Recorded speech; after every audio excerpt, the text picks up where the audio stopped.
Hi, and welcome to everyone joining us for today's virtual session on a great conversation on the future of U.S. Haiti relations. My name is Christopher Schell, and I'm a fellow in the American Statecraft program here at the Carnegie Endowment for International Peace. And in today's discussion, we're going to touch on a range of issues. Primarily, we're going to discuss the strategic relevance of Haiti to U.S. relations, the evolving nature of U.S. Haiti relations, and where the U.S. Haiti relationship might go in the near future. Since the assassination of then Haitian President Jovenel Moïse, Haiti has been engulfed in crisis, with criminal groups and Haitian Security Forces vying for control of the capital of Port-au-Prince.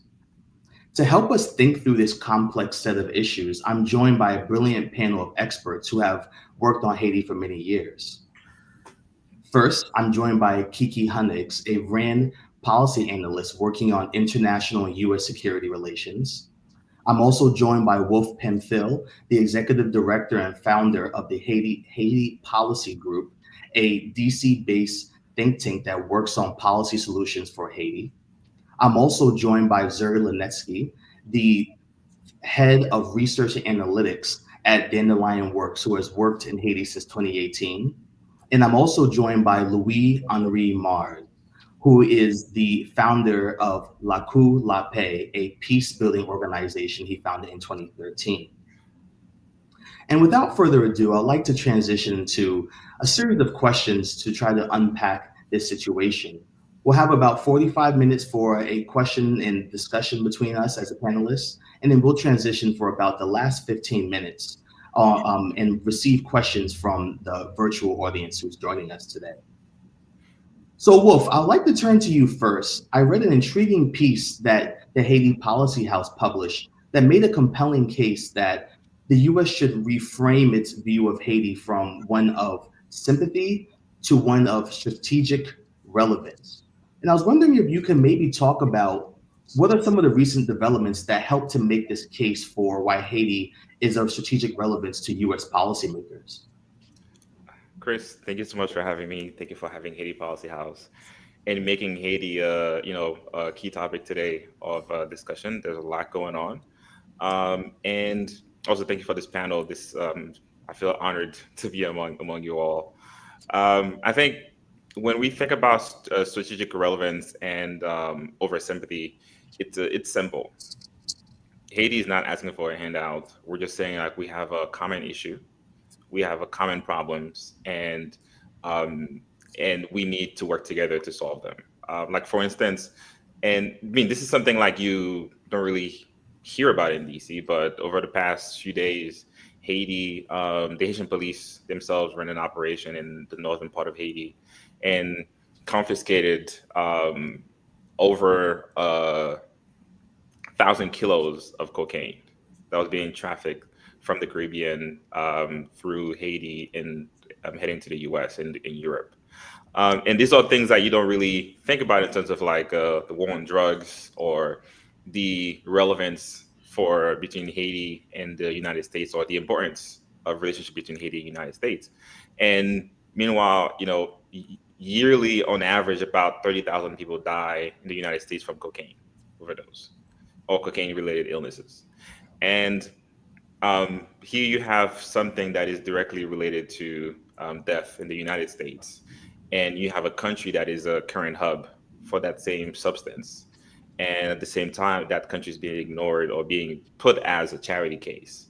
Like the Haitian people are not asking for charity. They're simply saying, hey, the thing that is impacting you at home, the thing that is killing 30,000 people a year, is coming through our backyard. And when we think about the current situation in Port-au-Prince today, over 85% of Port-au-Prince is occupied or taken by the gangs. And that 85%, you can easily imagine, instead of 85% territory, think about an 85% highway that is just open for drug trafficking. And the source of the issue, the insecurity in Haiti, it's one of the core issues is drug trafficking.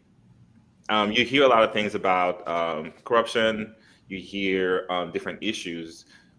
That is true. There's corruption in Haiti. However, I believe the current situation, the instability, the violence, it's being fueled majority by drug trafficking. And regionally, you see countries like Ecuador that experience similar uprise in uh, drug trafficking and also gang violence in the region too. Around the same time, the gangs in Haiti started um, just multiplying since 2021, 2023. We've seen an uptick in the region of drug trafficking and also countries becoming weaker to address issues around drug trafficking. And we're thinking about the importance of Haiti to the United States. It's not a matter of aid. It's not a matter of people just want to move to the United States to live or to leave Haiti. Nobody wants to leave Haiti. I don't want to leave Haiti, but I had to, And there are plenty of people who just want to go back to Haiti.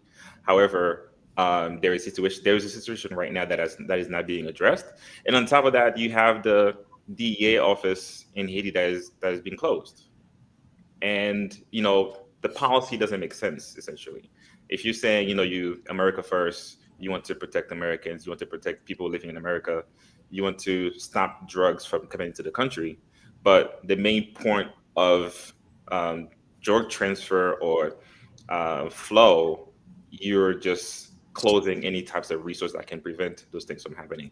And we see again to this week, one of the key thing or key success you can see is like when the Haitian police has the right resources. They had boats to go after these guys. They had the proper weapons, proper equipment to deal with the situation, and they handled it. And you see what success looks like when they have the proper resources. So again, it's not a matter of charity. It's not a matter of sympathy. It's just a strategic relationship that we need to work on to improve this corner of the world that we live in. Thank you for that, Wolf. I mean, and you brought up a really good point about aid, which I will want to get to you, Kiki, soon. But before I get to you about the aid question and your piece, Louis Henri, I'm curious from your vantage point and in your view, are there any recent developments in Haiti itself for the U.S.-Haiti relationship that help to make this argument of viewing Haiti through a strategic relevance lens rather than just one of sympathy and charity? Well, I think that over and above any developments in the Haiti-U.S. Relationship is the centrality of Haiti in the Caribbean. We're right in front of the Panama Canal, and we're 12 million people. We're probably the largest populated island in the Caribbean.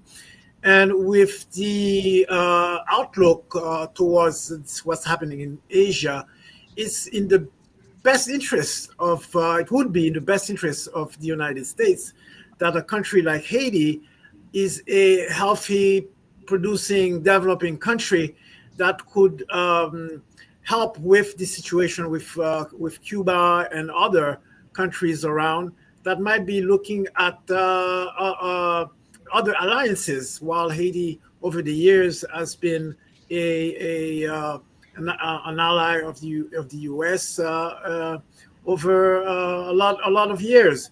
So the strategic importance of Haiti is its situation in the middle of the Caribbean, and it's important that we effect a turnaround of this country.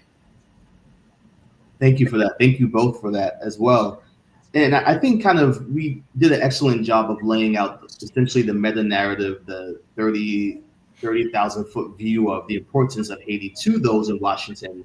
And in recent years, I've been tracking, especially in 2023, when the Kenyan-led multinational security support mission went out to try to stabilize Haiti. There was a lot of conjecture, a lot of think pieces around what this would mean for trying to stabilize Haiti.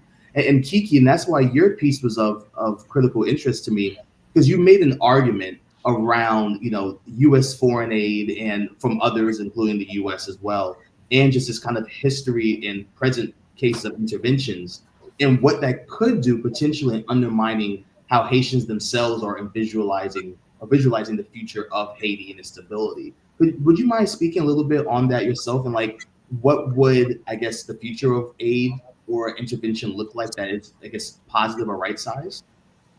Absolutely. Well, thank you again so much, Christopher and Carnegie, for hosting this really important discussion. Yes, as you mentioned, there have been decades of foreign aid and intervention by the international community in Haiti, but these have often prioritized short-term fixes at the expense of long-term and Haitian-led solutions. So rather than investing aid money directly into local initiatives that could help build sustainable systems from the ground up, these funds have largely flowed through large international organizations, which usually prioritize immediate impact, but they have failed to invest in long-term infrastructure and institutional resilience. So to be clear, of course, in the wake of natural disasters or acute security crises, short-term aid may be necessary, but it also absolutely has to happen alongside long-term investments in institutions, governance, and the economy. The pattern that we've seen is one of bypassing Haitian actors, and also international intervention follows that same logic oftentimes. A good example was in 2021, right after President Moïse's assassination, Haitian civil society, grassroots organizations, and political leaders came together to draft the Montana Accord. This was a Haitian-led proposal for a transitional government. It offered a roadmap that was grounded in local legitimacy and political consensus. But instead of backing that plan, the international community supported Ariel Henry's appointment as prime minister and then later endorsed the Transitional Presidential Council, again, without very meaningful engagement from Haitian civil society. This was a really big missed opportunity for local ownership. So a right-sized US role and international role today would look like engaging with three key steps. First, I think the US and international community.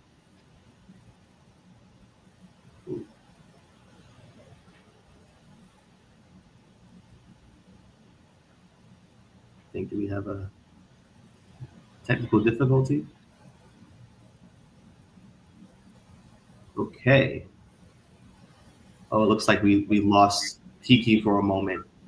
Oh, I'll turn to you, Zuri, because Kiki was touching on the U.S. foreign aid aspect. She was going into a quick discussion about the foreign-led mission and kind of how it sidelined Haitian civil society. I'm curious from your perspective, with your experience working with U.S. foreign aid, and especially in Haiti since 2018, how should we be thinking about what would effective aid look like? There's obviously critiques around what foreign aid has done to Haiti, the role it has played, but how can we once again right size that in the future? Because obviously foreign aid does play a critical role.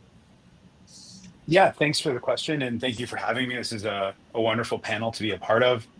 Thrilled to be able to discuss this really pressing issue. So I think Kiki's is correct. You need right-sized approaches that involve Haitian actors. I also think I'm a believer in kind of a smaller footprint, if you will. The things that I've seen that have worked, or at least things that I have measured that have worked, look at specific issue areas. So right now, for example, there are issues around youth in gangs. I think something like half of gangs are staffed by kids as young as 8 years old, right? There's issues around women, peace, and security, and around basic agricultural value chains, and also about brain drain and making sure that people are employed. So in terms of U.S. foreign aid, and I should say that U.S. foreign aid has been a big chunk of what's has been supporting Haiti for a long time, but it peaked last year at about $434 million dispersed over the course of the fiscal year, and it had been going up over the years of the Biden administration after a notable dip during the first Trump administration. So to kind of right size and kind of think through U.S. aid to Haiti, you need to think through what are the key issue areas. I've noted a few, but I'd also say, like there is a cholera problem in Haiti. There are issues around, I think something Louis Henry mentioned that Haiti is a country of 12 million people. Estimates have about 50% of them not having enough to eat, and about 1 in 6 people facing immediate emergency food insecurity. So what this means is like, yes, there are problems with U.S. foreign aid, but to make it for U.S. foreign aid to be meaningful and to address issues in Haiti, you got to get at these core issues like people starving, getting people into schools, addressing basic questions about water, sanitation, and hygiene. And so, the question is, what's the right amount of money and who should it go to? Clearly, the central government has a number of different problems, right? The Transitional Presidential Council was formed with under the express purpose of not having people implicated in any kind of crime or illegality, but now three members are suspected of corruption from 3 different political parties, and there's a lot of instability there. So my argument would be the Transitional Presidential Council, which has yet to actually fulfill its mandate, which is planned for elections that have to happen at the end of this year. You need to find organizations at the local level, at the city level, in the business community, like what are the things that can help Haiti sustain itself? So are there ways that, the industrial park in Caracol can maintain employment to kind of keep the North functioning? Are there ways to keep technical and vocational schools operating outside of Port-au-Prince, right? We're seeing a 2.2% decline in GDP that's projected this year, and a 27% year-on-year increase in the consumer price index. So we need to get money flowing it through and out of this economy. And primarily, these industrial parks are really important because Haiti is a major manufacturer of cut and sew products. About $1 billion in products came into the United States from Haiti in 2021. And perhaps one of the most important things the United States can do is reauthorize HOPE and HELP. They're set to expire this year. HOPE 2 was passed in 2008. That's the Hemispheric Opportunity through Partnership Encouragement Act, and HELP is the Haiti Economic Lift Program Act, and they're all designed to spur the Haitian economy. So I would say is like, if you want to get foreign aid working for Haitians, we need to get Haitians working and young people involved in the economy, not just in agriculture. And I'll leave it there. Thank you. Thank you. So Louis-Henri, I have a question for you, but it looks like that you have something in response to Zuri before I ask you your question. No, go ahead. Yeah, okay, wonderful. So thank you, Zuri, for that statement about unemployment and youth gangs. There's a direct correlation between unemployment and the attractiveness of the criminal gangs or criminal groups or insurgents, however term you want to define these forces in Port-au-Prince. But Louis, I'm curious in your view, how do we break the cycle of violence in Haiti that has essentially been occurring in the last several decades? I'd like to get your opinion on that. Like, what are some tangible and realistic measures that can be taken? Thank you for this question. It's very important that we look at the whole picture.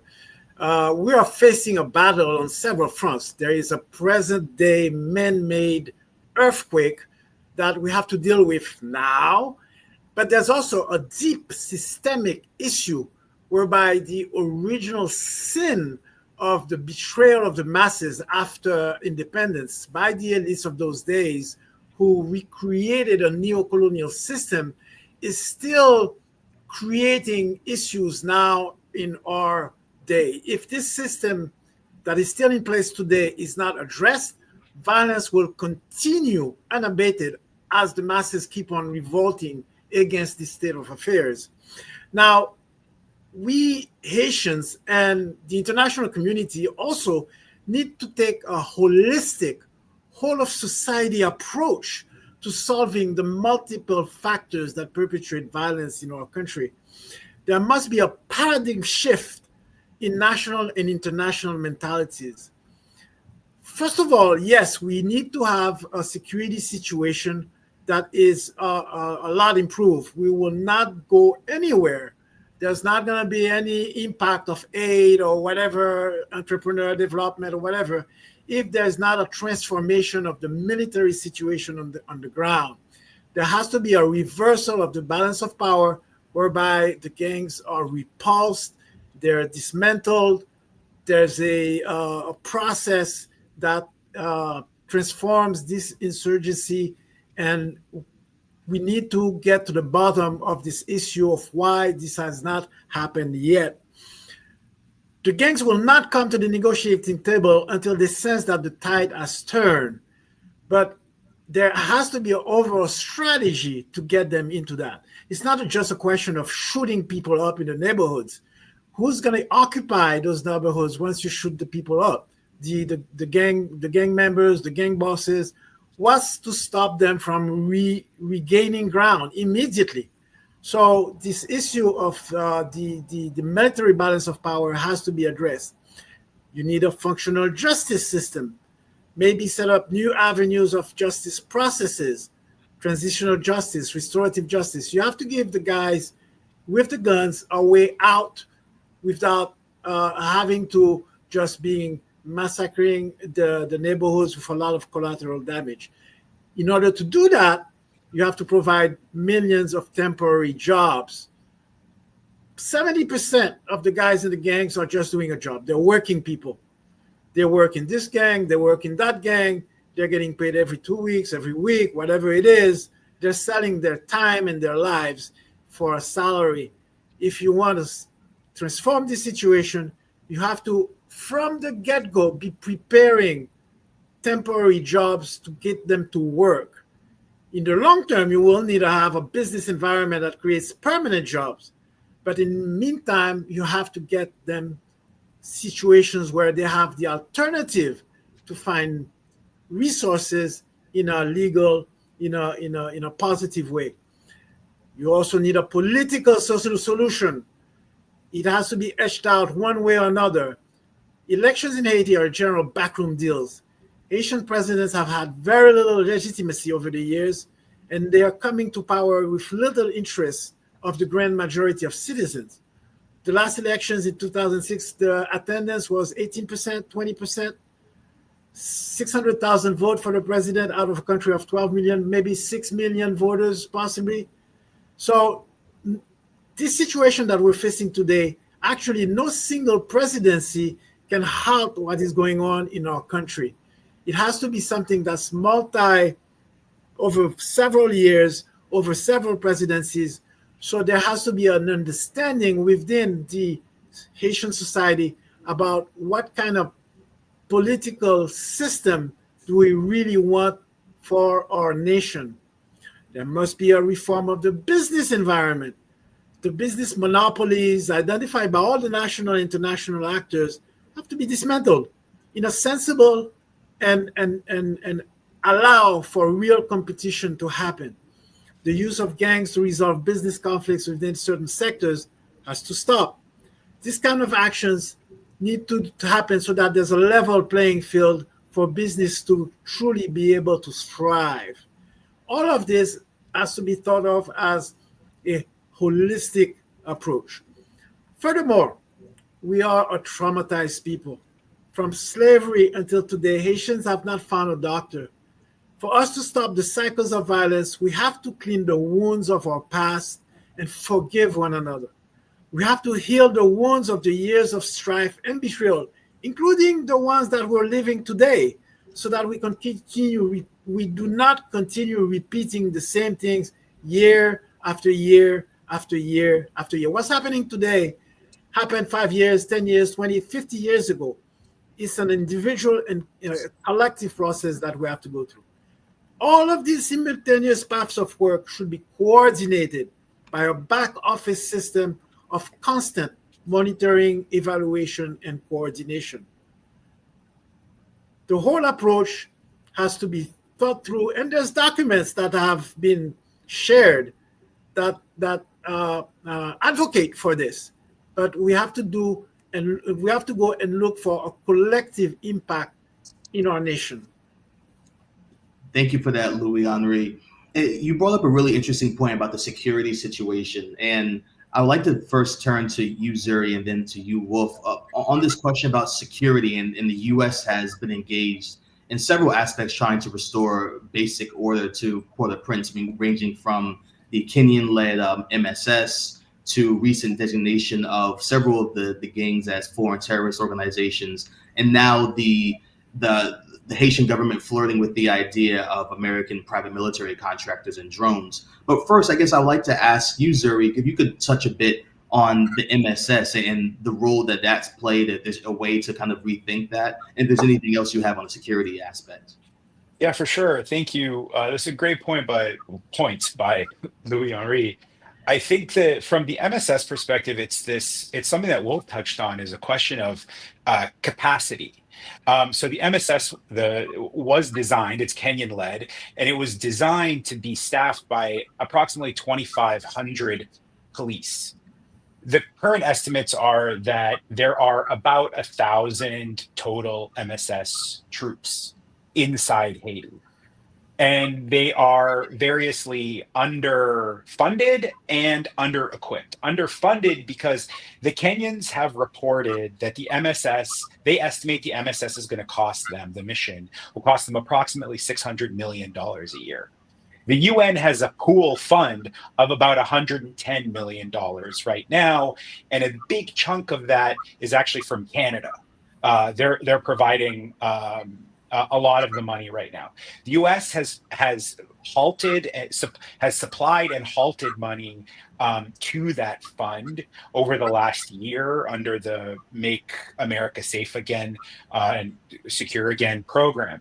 And so what this means is that the MSS cannot actually execute its concept, its mission program, if you will. So in talking to some MSS officials, their idea was to take hold and build. So once you get enough security forces on the ground, you actually use existing infrastructure to kind of move forces into an area, hold that area to allow, once you clear it from gangs, hold the area and then move on to another area. It's actually a model that was used to some effect in the Horn of Africa and Somalia, and has some history in the counterinsurgency literature. The problem is that what we're seeing is that first of all, there's an infrastructure deficit. A lot of the police stations that the MSS might use, they can't get into. The gangs, before the MSS got onto the ground, actually destroyed a lot of police offices so that they couldn't be used in a kind of a preparing for the MSS offensive. And so the MSS is kind of is locked in on specific bases. They are making some gains, but they can't push into neighborhoods and they're not able to hold. And then there's the issue of weaponry, right? They're just what we're seeing in the reporting is that they just don't have enough guns. Their vehicles sometimes don't have tires or not enough tires. They can't access these areas. By the way, the same thing happens to their local partner, the Haitian National Police. There's approximately just under 13,000 Haitian National Police, and at any given time, not all of them are working. And so there's a capacity issue inside the Haitian National Police as well, meaning they also don't have enough guns. They also don't have enough supplies. And the Haitian National Police problem is linked to something else that Louis Henri mentioned, which is political will. Is there a political will supporting the Haitian National Police to actually push change? Because there is a linkage between gangs historically in Haiti, between gangs, political elite, and political change. So on the security front, although we're over a year into this mission, we're actually seeing an increase in violence. So last year there were about 5,600 homicides over the course of the year that were tracked. This year, between January and May, we've already seen 4,000 homicides, which is approximately a 25% increase in homicides. And that's not counting kidnappings and sexual violence. So there is a deep problem with security from the MSS and the Haitian National Police perspective. Thank you. Thank you, Zuri. Wolf, I'd like to come to you. I know your think tank has done some work on the security situation. If you could just tell me really quickly, how are you thinking about these different measures, whether it's the MSS, whether it's the use of drones to combat the gangs, or how you're thinking about the idea of private military contractors? I'm curious to hear your thoughts. I think I agree with what Louis Henry and Zuri said. Um, there's an article that was published recently by this researcher called Millie Herron, and she talked about the mischaracterization of the gangs. And I think this speaks to a lack of in-depth analysis and thinking when it comes to policy making around Haiti in general, and specifically the gangs, because now you've seen the evolution of the gangs. They're no longer just a gang anymore, and they're not exactly a terrorist organization. It's like they're like a hybrid of a lot of different things. They're a gang in some areas. They are a terrorist organization for different reasons, where they commit crimes for political reasons, and then they're also an organized crime or crime syndicate where they move primarily for profit. They organize around profit generation. And if you take all these things into consideration, if you're thinking about a solution, or whether it's military or law enforcement solution for Haiti to deal with the gangs, when you put that into the equation, you clearly see like police officers can't really deal with that situation.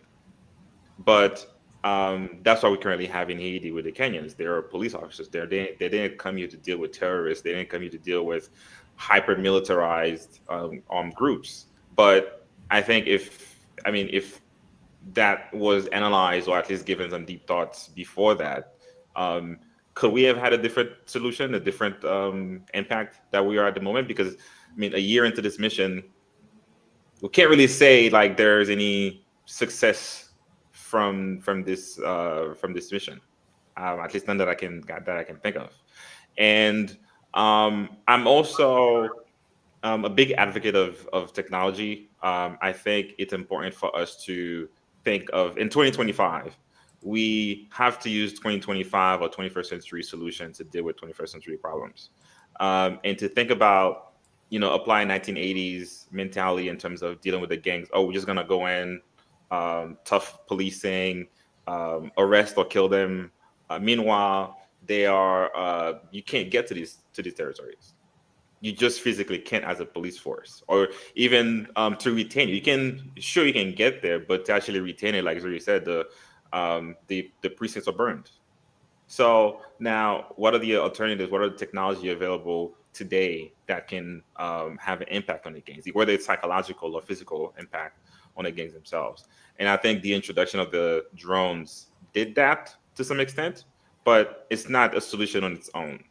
Because at the end of the day, it's only a shock for so long. After a while, they learn to deal with it, and soon enough, they're probably going to be buying their own drones to have their own operations, and they probably already do. I'm pretty sure, because I know I wrote an article last year where the gang Bad Second and with ISO already had drones, but they were mainly using it for like surveillance practices, but they were way ahead of the police themselves. But I think moving forward, the international community, Haiti, and other partners of Haiti who are working on solutions for Haiti, even towards peace, need to think about outside the box of traditional solutions that have been used before in Haiti, because all the things that we're doing have been done before.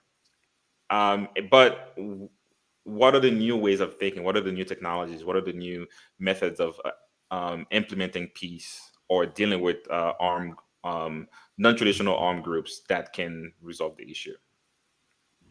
Was that a quick two finger by Louis Henry? Yes. I wanted to quickly add that one of the problems that we have in Haiti is that outward look towards our security. There is, even if you killed a few gang bosses, what's to stop the next generation to come up? They're going to be replaced within 24 hours. How are the communities involved in assuring their own security? How is the HNP and the army engaged and empowered to assure the security of the country? Yes, the MSS is going to be temporary. Private military companies is going to be temporary. If the Haitian military and police infrastructure is not reinforced, 5 years down the road, you're going to have the same problem again. So when I hear about the numbers of millions that are being moved around in order to get an ineffective group of people trying to install some kind of security in the country, I say, how much does it cost to get scanners into the borders? The Haitian budget can do that. We don't necessarily need to have U.S. funds to put scanners. It's like seven, maximum 7 ports that need scanners.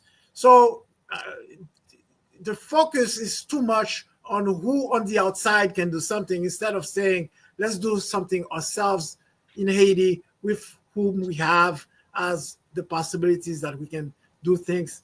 And also with the support eventually of the international community, but not in replacement of who is here now. Was that a 2-finger from you, Zuri? Yeah, just a quick point on this. There's also another actor that we haven't really talked about, which is the vigilante movement, the Bois Calais, which is killing people also, and I think putting videos up on social media. So there's a fourth actor in this puzzle that needs to be considered. And on Henri's point about scanners, the Canadian government actually funded a program in late 2018 and 2019 on installing stuff in customs, and there were pretty serious logistical installation issues that I heard about with computer technology and just getting everything connected. They're like a basic connectivity issue that really hamstring the whole program. Thank you. Political will. They don't want the scanners. Also true. There's a connection here for sure. They don't want it to work. Because if they wanted to work, it would work. They don't want it to work. Kiki, you were talking near the end of your session about the MSS. We've kind of been discussing the MSS. I wanted to just circle back around to you about, I guess, kind of how you're rating the effectiveness of the Kenyan-led MSS, or any recommendations for how it could be carried out going into the near future. If you had anything on that. Yes, absolutely. And very many apologies for my connection issues. Well, the MSS currently, the biggest challenge that they've been having recently has been severe underfunding and a lack of personnel that's been able to be there within country. And I think another issue that we're seeing is the lack of accountability for the Haitian police and the ability for them to really build up their own forces to create solutions from within. Another thing I wanted to bring up is that security cannot happen in a vacuum. We really need to be focusing on long-term institution building, creating opportunities for Haitian civil society, grassroots organizations to be creating solutions by themselves, as Louis-Henri mentioned. A lot of these issues date back decades. And a big reason for that is because a lot of aid and interventionism has come from the top down rather than the bottom up, has not prioritized creating institutional capacity within the country itself. And, there are tons of people and actors that are more than willing to step in beyond the international aid community. I'm talking about the Haitian diaspora, has tons of capital, has already been doing the incredible work. I mean, Wolf's organization, Haiti Policy House, has been doing incredible work within the Hill and trying to mobilize the diaspora here. Gallup has been working on creating a survey of the Haitian diaspora to try to mobilize, the Haitian Times and many other organizations. So it's really time for us to begin focusing on other forms of building capacity from the ground up from people who really have a vested interest in Haiti's future and the Haitian people themselves. Thank you, Kiki. And we have a whole slew of questions coming in. I think this first question is really pertinent to the conversation. It's asking, where is the money coming from that supports these gangs? And I will even add, where are the arms coming from that are supporting the gangs in Haiti? And then the second part of the question is asking, given the history of foreign meddling and past interventions, what makes us think, or you all think, that the MSS would fare any better in trying to restore stability to Haiti? I can speak quickly on how gangs have been armed. And Christopher, you recently wrote a great piece on this. A lot of arms have been trafficked internationally from the US and other Caribbean and other nations as well. I think, if the US is really focused on border security, as you mentioned, Christopher, in your great article, we really also need to be focusing on border security of illicit arms trafficking going out of the country as well. We have actually, just in the past month, a great bipartisan legislation was just introduced into the House, the Sac-Passe Act. I'm not sure if anybody's mentioned that yet since I wasn't here, but it's a great opportunity. I think it's wonderful that it's been a bipartisan action by Representative Meeks and Murphy that focuses not only on creating a plan and a strategy for Haitian stability and security moving forward, but also prioritizes the Haitian-led solution, and also mentions very directly that the U.S. really needs to do a lot more on interdicting weapons trafficking, not just from the U.S. but also internationally as well. So this is a really main issue and an important issue that would directly impact the security situation on the ground. Thank you. Any other comments on how the gangs are being armed or where their financing is coming from? Yeah, the gangs have multiple sources of financing, between kidnapping, extortion, tolls on the roads, also support by some businesses for protection, some political connections also. The issue of gaining power, holding power, defending power through armed groups is a historical issue in Haiti. So there has to be a conversation on how this has to change. Why do some politicians use armed groups in order to gain power? This is not new. This is not new. And it has to stop at a certain point if we want to get out of these cycles of violence. So the flow of funding, I mean, a neighborhood like Carrefour, who has probably somewhere like 800,000 to 1 million people, is under the control of a gang, and it's functioning. So they're getting paid by all the businesses down there, all the buses going through those roads. I mean, it's big business, plus cocaine trade, drugs, everything else.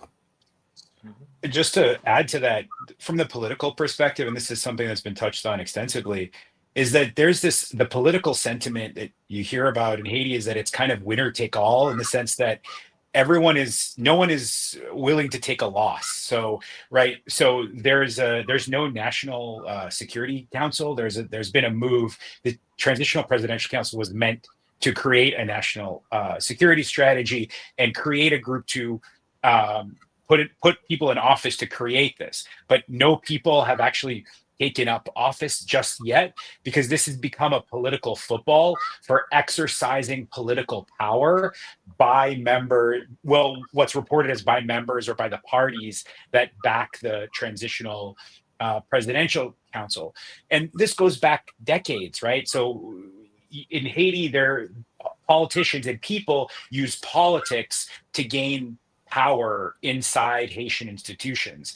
And that's this underlying problem that is really hard to get at in any meaningful way, because you actually have to dig this mentality out of institutions and of people who want to become political power brokers inside Haiti, or power brokers inside Haiti. To be a power broker, you need to exercise political power, which requires working in all of these back channel ways, and this becomes a self-reinforcing problem and has been so over decades.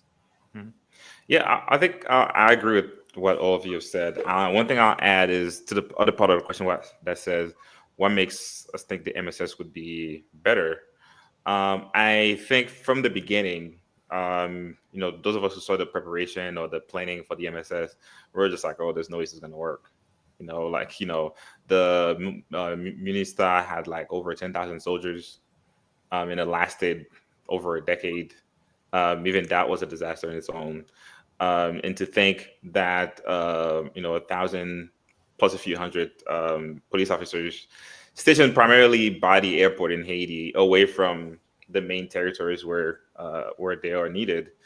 Many of us had little hope towards that, but at the same time, like Zuri said, there's like something like the MSS would only handle the physical manifestation of the problem in Haiti, which is the gangs, what you're seeing.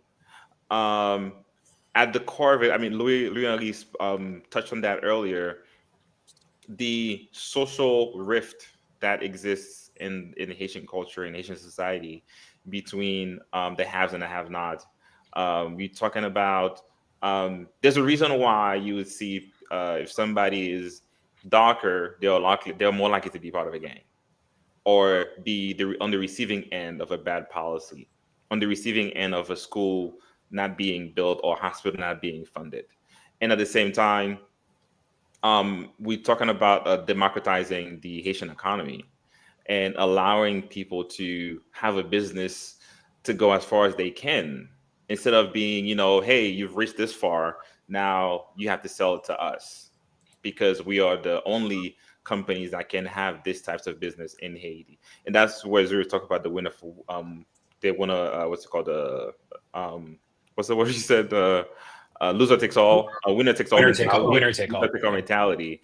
And when you apply the winner take all mentality in a country that doesn't have any anti-corruption policies, that doesn't have any antitrust laws, and a company can just say, hey, if you enter this community to sell XYZ product, I will try to buy you out.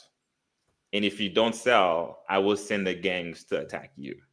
And there is no way to take them to justice. There is no law that says they can buy every single business in Haiti. There's no law that says that protects small to medium-sized enterprises, which are typically the backbone of every functioning country.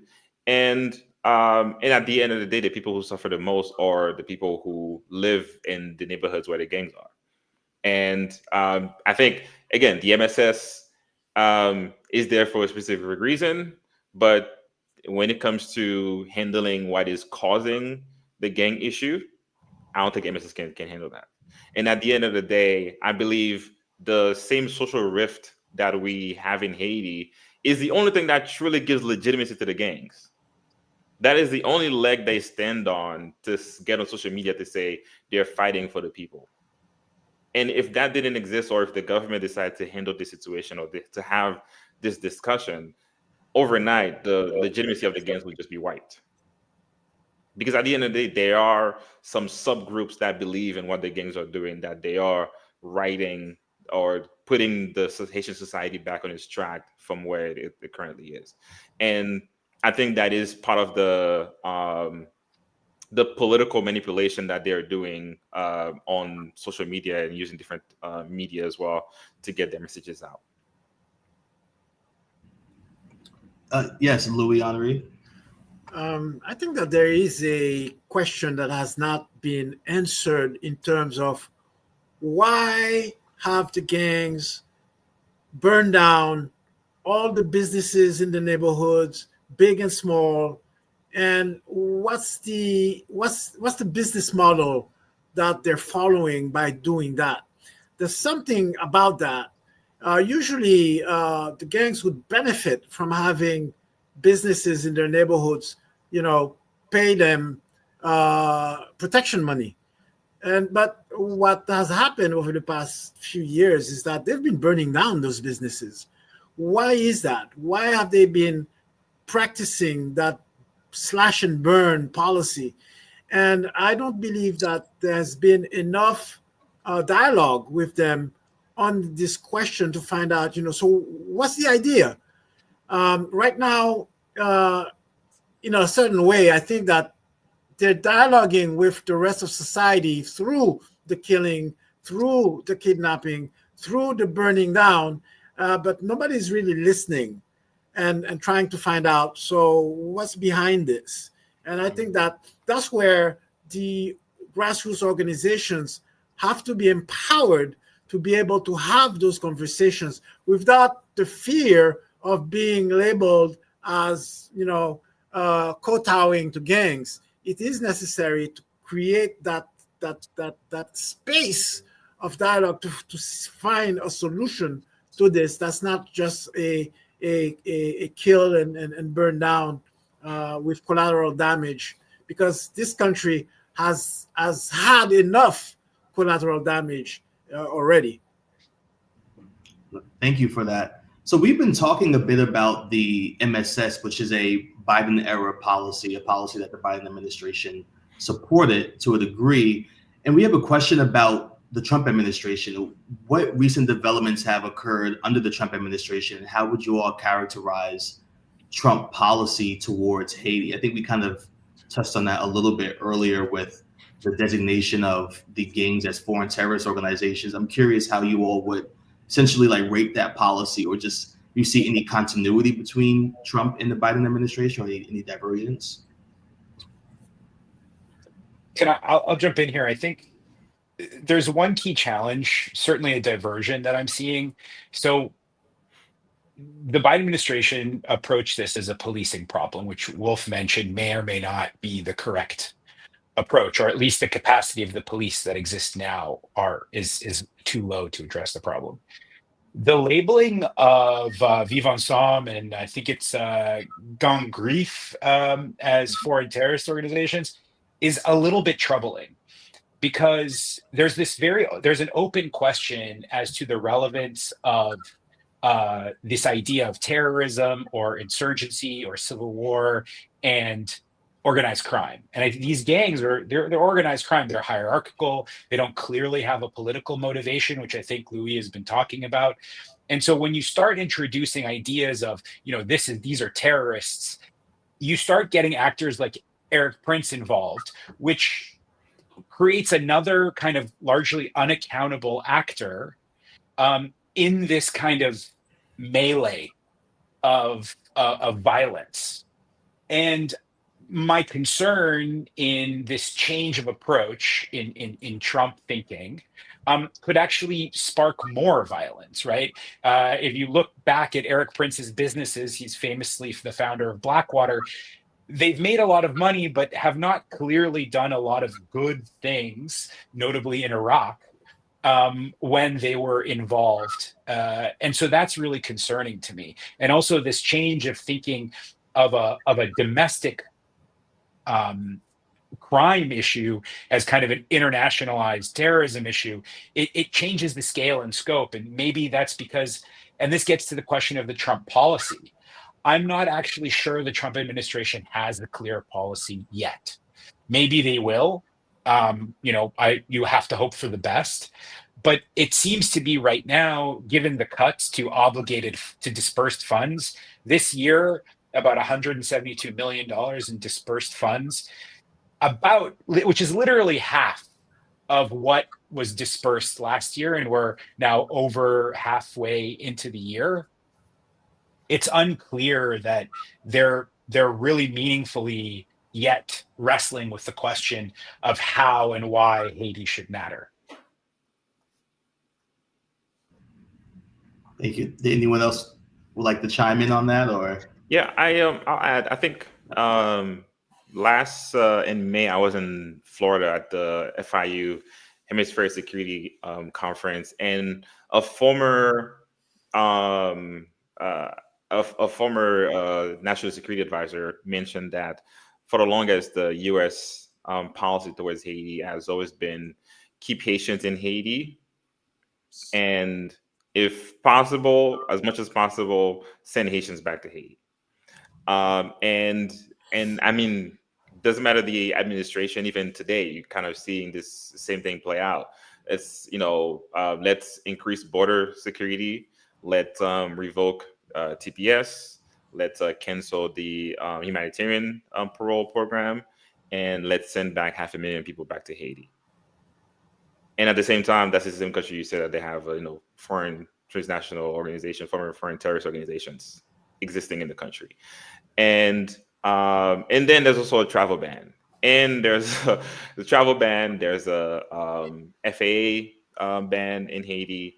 So it's, again, like Zuri said, there isn't a clear thought. I don't think the government is giving enough thought about Haiti. I'm not willing to give the benefit of a doubt that there is somebody who's sitting somewhere creatively thinking about solutions for Haiti. I think this is exactly why this keeps me up at night in the work that I do, because I know I can't put faith that there is somebody else doing this work on Haiti. And it clearly shows because everything that's been done so far has been like a broad brush. You know what? All Haitians, this entire country in this hemisphere, let's just quarantine it. Let's just have this policy of keeping everybody there and sending everybody back. The rest of it is not a problem. Meanwhile, you have tons of cocaine flowing through Haiti, tons of guns from the U.S. to Haiti, fueling the gang issue, and guns flying from U.S. to Dominican Republic into Haiti. And meanwhile, it's like, oh yeah, it's handled. I just don't think there's any thought being given to that. I can jump in here quickly and just mention, I think everything that you're saying, Wolf and Zuri, has been absolutely correct. I think, the labeling of gangs as foreign terrorist organizations obviously signals a very strong move from the Trump administration and from the international community. But, if we really want to be addressing security, both in the US and the region and internationally, we really have to be focusing on long-term institution building practices. The security situation is not going to be fixed all at once by any means. And another thing, while this designation has serious legal ramifications that can really help with law enforcement and international border security, things like that. It also risks creating mechanisms for gangs to go further underground. As Zuri was mentioning, gangs are not primarily ideologically motivated. They're really focused on criminal enterprises and power and profit-driven models. So we really have to be careful about what kind of policies we put forward, and also couple those more hardline policies with actual long-term strategies for engaging the diaspora community, for engaging grassroots communities, for uplifting a democratically elected government within Haiti, so that these solutions can start to come from within. And I really believe that once we start to do that, the security and things like that for the long term will come. But in the time being, it really is necessary to couple all of these policies with a broad-based long-term solution. Thank you. Louis Henri, can we go to you for a final word? Yes, I think that from the point of view of the administration, they should be nominating or establishing somebody who has the time to understand, to come and understand and listen and get out of the usual business as usual mode and move towards how can the Haitians themselves get together. And it's an opportunity. All of what has been said here can be an opportunity for the Haitians themselves to move in another direction. But they may need to have somebody from the outside that might not be a U.S. State Department employee, an administrator. It has to be somebody who has the opening, the knowledge, the know-how, and the habit of dealing with different countries where there's this conflicts and social issues and culture issues, that has the time to understand and move or create relationships and move in this society, so that you can help them, you can help it take the next step towards the future. Thank you. towards a good future. Yes, a good future. That's correct.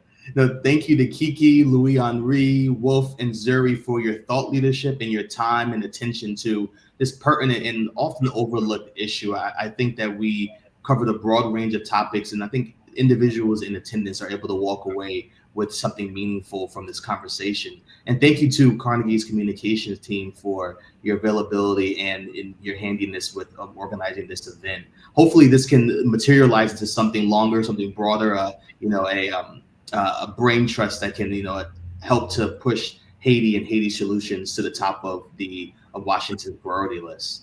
Thank you very much. Thank you. Thank you so much. Thank you all. Bye-bye.